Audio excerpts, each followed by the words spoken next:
bakit nangyari to sa akin, or bakit kaliwat kanan ng aking problema. Amen? Hindi po natin alam na talagang ibinibigay yan ng Panginoon para maging matatag tayo. At hindi rin po natin alam, nagpapadala po ang Panginoon ng mga tao na gumagamit siya ng mga tao upang tulungan tayo. Ginagamit ng instrumento ang ibang tao para tayo matulungan sa anumang mga pagsubok na ating dinaranas o darating pa sa ating buhay. Yun po, minsan hindi natin pinapahalagahan. Amen? Tulad ko po, example ko na lang po, yung asawa ko.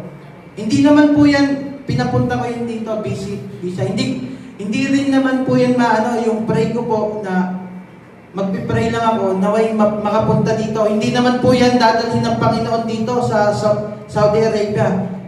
May gagamitin po siyang tao para madala siya dito. Yun ang pinapahiwatig ng Panginoon. Nandoon po yung pananampalataya natin. Nandoon po yung panalangin natin. Pero sasamahan po natin ng gawa. Amen po. May kwento lang po ako.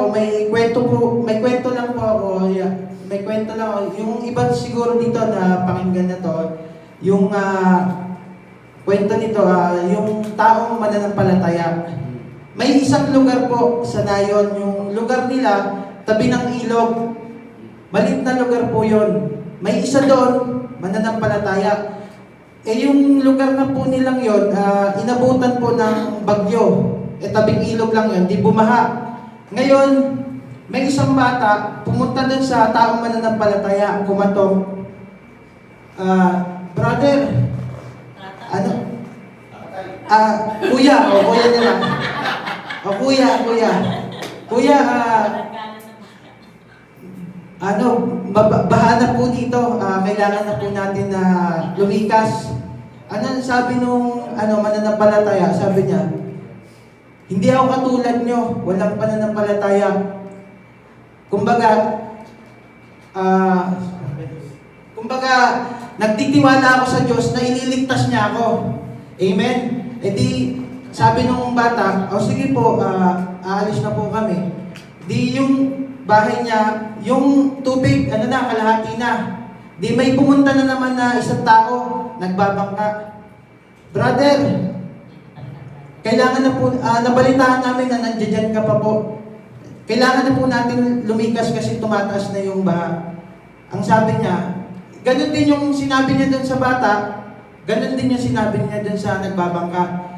Di, ngayon, lumagpas na yung bubong na lang yung nakikita sa bahay niya. Di, nandun din siya ngayon sa bahay niya, sa bubong. Ngayon, may helicopter na dumaan. Bababaan siya ng na lubid. Kuya, sakay ka na, sabit ka na kasi kailangan na natin lumikas kasi kumbaga nandoon na yung nandito na yung baha, lulubugin na yung buong Nayon natin. Sabi niya, hindi pa rin siya, hindi kasi kayo nananalig sa Panginoon ako nananalig ako sa Panginoon, buong tiwala ko sa Panginoon. Amen. Yun po yung kwentong yun. Ano po yung natutunan natin sa aral na yun?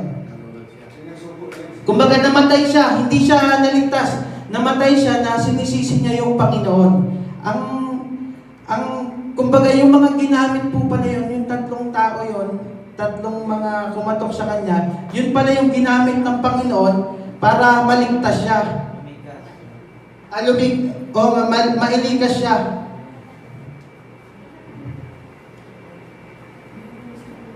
Amen?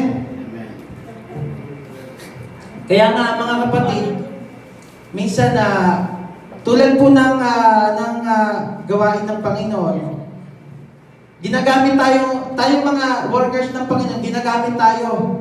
Minsan, sinasabi natin, di ba, sinasabi natin, bahala ng Panginoon.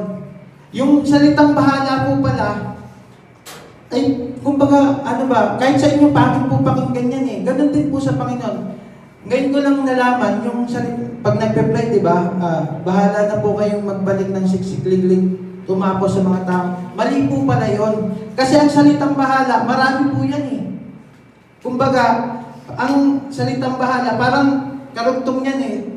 Kahit ano, di ba? Parang, di ba, example, o-order yung kaibigan mo, sasabihin, bahala ka na. Di ba parang po pakinggan?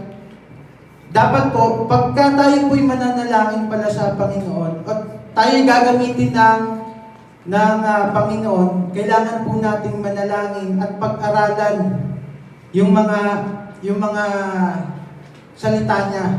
Nang sa gayon po, kumbaga, magawa natin ng maayos. Hindi lang po tayo mananalangin lang, tulad po ni Juan, di ba, Juan Tamad, nakangangalang, di ba? Dapat po, ang gagawin po natin, mananalangin po tayo, sasamahan po natin ang gawa. Tulad po tayo, kunyari, may sakit tayo, hindi naman po tayo gagaling lang na ipagpapanalangin. Siyempre, kailangan din natin pumunta sa ospital para tayo po ay mapagaling. Amen? Kaya mga kapatid, tayo po ay, kung tayo po ay may nais na ihiling o idalangin sa ating Panginoon, magtiwala po tayo sa Kanya at samahan po natin ang gawa. Amen po. Yan lamang po. Tayo po'y tumayo at tayo po'y manalangin. Yes, Lord. Hallelujah, Panginoon. Panginoon, maraming salamat po sa mga salitang na ibahagi niyo ngayong gabi, Panginoon. Panginoon, ikaw lamang po ang aming sasambahin, Panginoon. Sa iyo kami magtitiwala, Panginoon. Kung ano mga ninanais niyo sa aming buhay, Panginoon,